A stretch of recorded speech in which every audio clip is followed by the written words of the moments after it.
ಕೋಡಿಬೆಂಗ್ರೆಯ delta beach ಬಳಿ ಪ್ರವಾಸಿ ದೋಣಿಯೊಂದು ಸಮುದ್ರದ ಮಧ್ಯೆ ಮುಳುಗಡೆಯಾದ ಪ್ರಕರಣಕ್ಕೆ ಸಂಬಂಧಿಸಿದಂತೆ ತೀವ್ರವಾಗಿ ಅಸ್ವಸ್ಥಗೊಂಡ 4 ಪೈಕಿ 2 ಮೃತಪಟ್ಟಿದ್ದು, ಓರ್ವನ ಸ್ಥಿತಿ ಗಂಭೀರವಾಗಿದೆ. ಉಡುಪಿ ಕೋಡಿಬೆಂಗ್ರೆಯ ಡೆಲ್ಟಾ ಬೀಚ್ ಬಳಿ ಸೋಮವಾರ ಬೆಳಗ್ಗೆ ಪ್ರವಾಸಿ ದೋಣಿಯೊಂದು ಸಮುದ್ರದ ಮಧ್ಯೆ ಮುಳುಗಡೆಯಾದ ಪ್ರಕರಣಕ್ಕೆ ಸಂಬಂಧಿಸಿದಂತೆ ತೀವ್ರವಾಗಿ ಅಸ್ವಸ್ಥಗೊಂಡ 4 ಪೈಕಿ 2 ಮೃತಪಟ್ಟಿದ್ದು, ಓರ್ವನ ಸ್ಥಿತಿ ಗಂಭೀರವಾಗಿದೆ. ಇನ್ನೋರ್ವ ಸ್ಥಿರವಾಗಿದ್ದಾನೆ. ಮೈಸೂರು ಮೂಲದ ಶಂಕರಪ್ಪ ಮತ್ತು ಸಿಂಧು ಮೃತ ದುರ್ದೈವಿಗಳು. ದಿಶಾ ಸ್ಥಿತಿ ಗಂಭೀರವಾಗಿದ್ದು ಚಿಕಿತ್ಸೆ ಪಡೆಯುತ್ತಿದ್ದಾರೆ.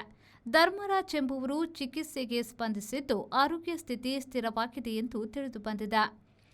ರೆಸಾರ್ಟ್ ಒಂದರಲ್ಲಿ ಉಳಿದಿದ್ದ 14 ಮಂದಿ ಪ್ರವಾಸಿಗರನ್ನ ವಿಹಾರಕ್ಕೆಂದು ದೋಣಿಯಲ್ಲಿ ಸಮುದ್ರಕ್ಕೆ ಕರೆದುಕೊಂಡು ಹೋಗಲಾಗಿತ್ತು.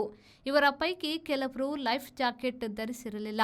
ಸಮುದ್ರದ ಮಧ್ಯೆ ದೋಣಿ ಆಕಸ್ಮಿಕವಾಗಿ ಮುಳುಗಿದ್ದು ಎಲ್ಲ ಪ್ರವಾಸಿಗರು ನೀರಿಗೆ ಬಿದ್ದಿದ್ದಾರೆ. ಇದರಲ್ಲಿ ಹಲವು ಮಂದಿಯನ್ನ ರಕ್ಷಿಸಲಾಗಿದೆ.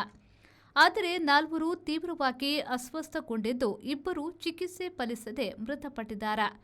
ಓರ್ವನ ಸ್ಥಿತಿ ಗಂಭೀರವಾಗಿದೆ ಎಂದು ಎಸ್ಪಿ ಹರಿರಾಮ್ ಶಂಕರ್ ಅವರು ಮಾಹಿತಿ ನೀಡಿದ್ದಾರೆ. ಶ್ರೀಜಿತ್, ವಿ4 ನ್ಯೂಸ್, ಉಡುಪಿ.